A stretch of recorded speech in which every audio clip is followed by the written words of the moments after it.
Hey guys, welcome to ambition classes. तो आज हम डॉट प्रोडक्ट का लास्ट पार्ट देख रहे हैं। इसमें हम उस पर और 2-3 क्वेश्चन करेंगे जिससे कि और कॉन्सेप्ट हमारा क्लियर हो जाए। तो यहाँ पे देखिए, एक क्वेश्चन है, बहुत ही प्यारा सा question. Find the component of vector B. ठीक है ना, find the component of vector B along vector A. मतलब यहाँ पे वेक्टर बी दिया हुआ है, ये वेक्टर ए दिया हुआ है, और बी का कंपोनेंट फाइंड आउट करना है एलोंग वेक्टर ए। मतलब देखिए, कंपोनेंट का मतलब ये वाला पार्ट, जब आप यहाँ से एक परपेंडिकुलर ड्रॉप करते हो तो ये वाला जो पोर्शन होता है ये होता है वेक्टर बी का कंपोनेंट एलोंग वेक्टर ए, जो कि क्या होता है मतलब मॉड बी कॉस थीटा। आपने ऑलरेडी पढ़ रखा है, ठीक है ना। कंपोनेंट रिजोल्यूशन, वेक्टर को रिजॉल्व करना, कंपोनेंट निकालना आपने ऑलरेडी पढ़ चुका है। तो वेक्टर ए गिवन है यहाँ पे आपके लिए 2i cap plus 3j cap, vector B given है दिस। ठीक है ना। अब यहाँ पे एक चीज़ देखो, सबसे पहले हम मॉड भी निकाल लेते हैं। ठीक है ना, कहीं ज़रूरत आएगा तो यूज़ कर लेंगे, नहीं आएगा तो कोई बात नहीं। ठीक है ना, डेफिनेटली आएगा, इसलिए मैंने पहले निकाल के रखा है। तो अब एक चीज़ आप जानते हो, ए डॉट बी क्या होता है, mod A into mod B into cos theta. A dot B क्या होता है, mod A into mod B into cos theta. तो इसी को मैंने उल्टा करके लिख रखा है। आपको क्या फाइंड आउट करना है, ठीक है ना। दो तरीका है फाइंड आउट करने का।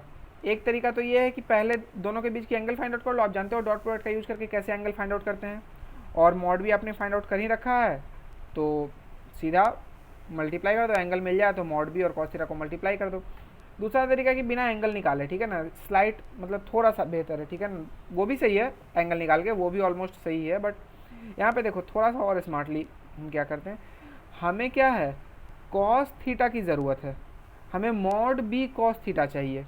ठीक है ना, हमें क्या चाहिए, मॉड बी कॉस थीटा।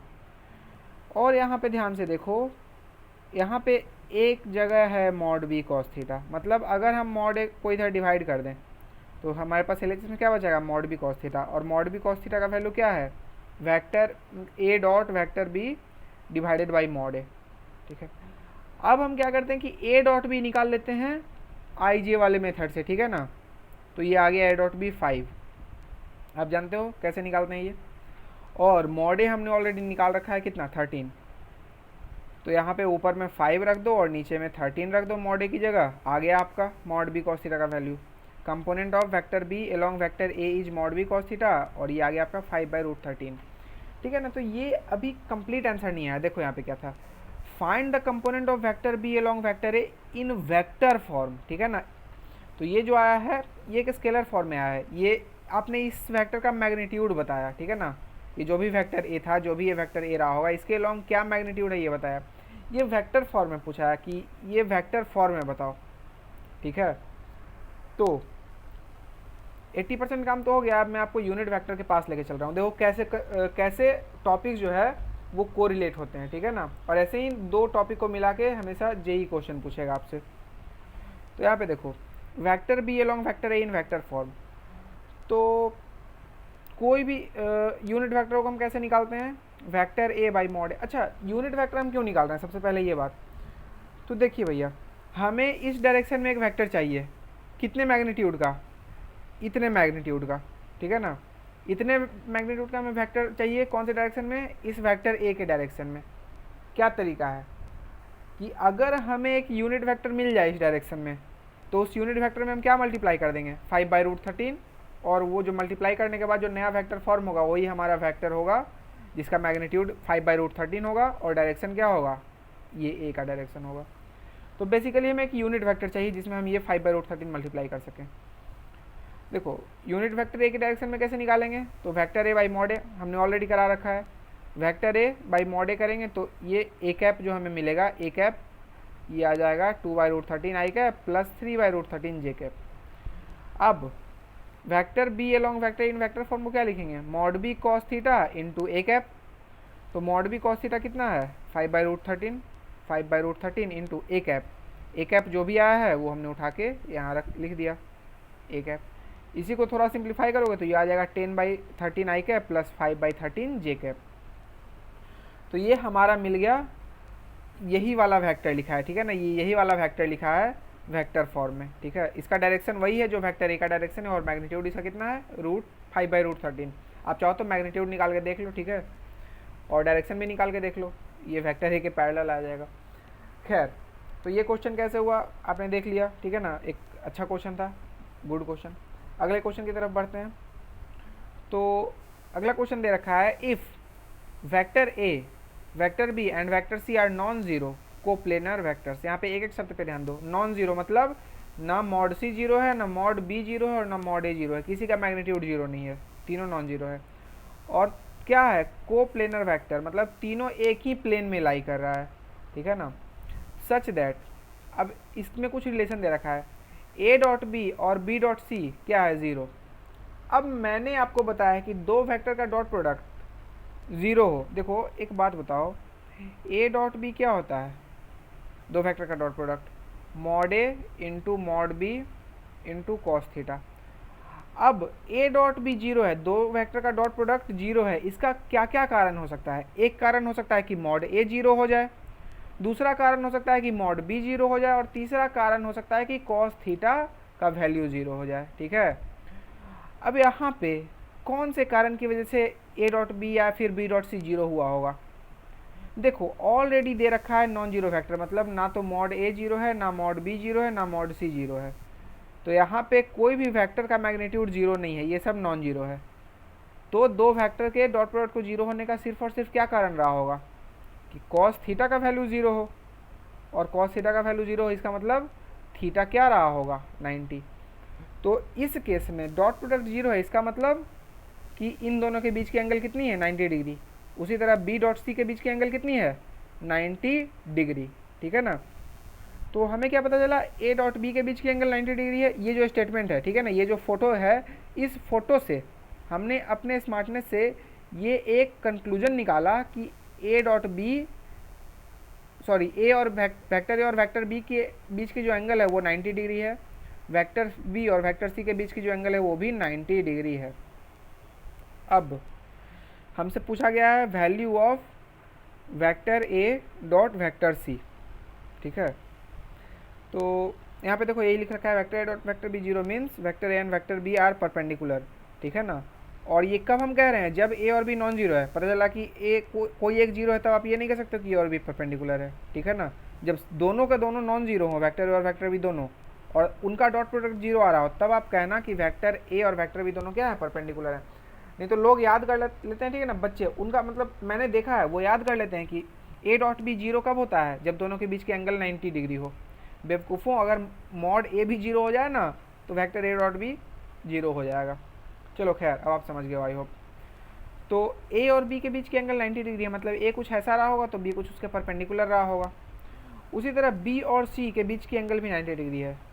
तो अब इसके दो तरीके हैं, या तो बी ऐसे हो और सी ऐसे हो नीचे की तरफ 90 डिग्री, या फिर कुछ बच्चे जो तेज होंगे वो ये भी कर सकते हैं कि सर अगर बी ऐसे हो और सी जो है, ये जो आपका पेज है, ये जो आपका डिस्प्ले है, इस डिस्प्ले के जस्ट परपेंडिकुलर आउट साइड निकल रहा हो, जस्ट परपेंडिकुलरली आउटवर्ड, तब भी तो बी और सी के बीच की एंगल 90 डिग्री हो जाएगी। मैंने आपको ये बता रखा है, ये डायरेक्शन का मतलब क्या होता है, ऐसे लिख के डॉट, मतलब ये परपेंडिकुलरली बाहर निकल रहा है आपके डिस्प्ले से, आप जो भी कंप्यूटर या मोबाइल पे देख रहे हो।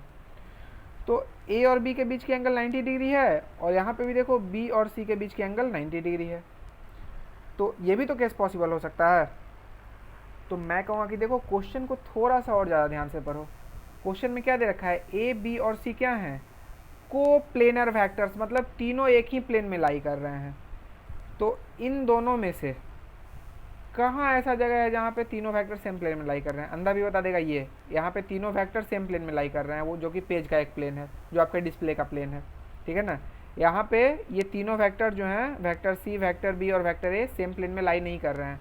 पेज वाले प्लेन में वेक्टर ए और वेक्टर बी तो लाई कर रहा है, बट वेक्टर सी लाई नहीं कर रहा है। और इस केस में तीनों ही वेक्टर आपके सेम प्लेन में लाई कर रहे हैं, जो कि आपके डिस्प्ले का प्लेन है, ठीक है। तो मतलब ये केस होगा, क्वेश्चन के अकॉर्डिंगली ये केस नहीं होगा, ठीक है। तो अब देखो हमसे क्या पूछा गया है, ए डॉट सी का मैग्नीट्यूड। अच्छा, mod of A dot C का मतलब हम क्या लिख सकते हैं, mod A into mod C into cos 180। यहाँ पे देखो दोनों के बीच की एंगल कितनी है, ए और सी के बीच की एंगल 180, ठीक है। तो उसी तरह अच्छा, हमें यहाँ पे क्वेश्चन में मॉड ए और मॉड सी की वैल्यू भी गिवन है, मॉड ए और मॉड सी की वैल्यू भी गिवन है। तो हम यहाँ पे ये वैल्यू सी लिख देते हैं, और कॉस 180 कितना होता है, -1। तो यहाँ पे क्या आ जाएगा, मॉड ए डॉट सी। अच्छा 1 इंटू 6 इंटू -1, ओवरऑल तो ये आएगा -6, लेकिन ये बाहर मॉड लगा है, और मॉड लगा है मतलब अंदर वैल्यू पॉजिटिव हो या नेगेटिव हो ये सबको पॉजिटिव बना देता है। मैग्नीट्यूड सेम ही रखेगा, मैग्नीट्यूड अगर -6 है तो इसका मैग्नीट्यूड क्या हो गया, 6 हो गया, तो मैग्नीट्यूड 6 ही रखेगा, लेकिन ये मॉड लगा है तो माइनस साइन जो है ये हटा देगा। तो ये वेक्टर ए डॉट सी इसका मॉड जो आ जाएगा वो कितना आ जाएगा, 6। तो it was also very good question, ठीक है ना, बहुत ही एनालिटिकल क्वेश्चन था, आपको बहुत सारा दिमाग लगाना था इसको समझने के लिए, पहले क्वेश्चन समझ आ जाए वही। और मैं जो क्वेश्चन कराता हूँ आप ट्राई करो कि वीडियो को पॉज करके पहले खुद अटैम्प्ट लिया करो, ठीक है ना, डायरेक्ट ये नहीं कि देखना शुरू कर दिया, पहले खुद अटैम्प्ट लो, फिर कहीं अगर फंस जाओ तो 1-2 स्टेप देखो कि मैं किस डायरेक्शन में आगे बढ़ रहा हूँ, फिर पॉज कर दो 1-2 स्टेप देख के, फिर उस डायरेक्शन में आगे बढ़ने की कोशिश करो, इससे आप सीखोगे, ठीक है ना, इससे मेरा कोई फ़ायदा नहीं होगा, इससे आप ज़्यादा सीखोगे। लास्ट क्वेश्चन पे चलते हैं, डॉट प्रोडक्ट का। ये क्वेश्चन क्या है, वेक्टर ए गिवन है कुछ, वेक्टर बी गिवन है कुछ, if vector A and vector B are perpendicular, कह रहा है कि दोनों वेक्टर अगर परपेंडिकुलर हैं तो बताइए टी का वैल्यू क्या है। अच्छा टी यहाँ पे लिख रखा है, ठीक है ना, 5i cap plus 7j cap minus 3k cap, ये वेक्टर ए दे रखा है, और वेक्टर बी दे रखा है 2i cap plus 2j cap plus tk cap. तो हमें पूछा गया कि टी का कितना वैल्यू होगा। देखो यहाँ पे ये गिवन है कि ए और बी क्या है, परपेंडिकुलर है, ठीक है ना, ए और बी परपेंडिकुलर है, मतलब ए डॉट बी क्या हो जाती है, mod A into mod B into cos theta.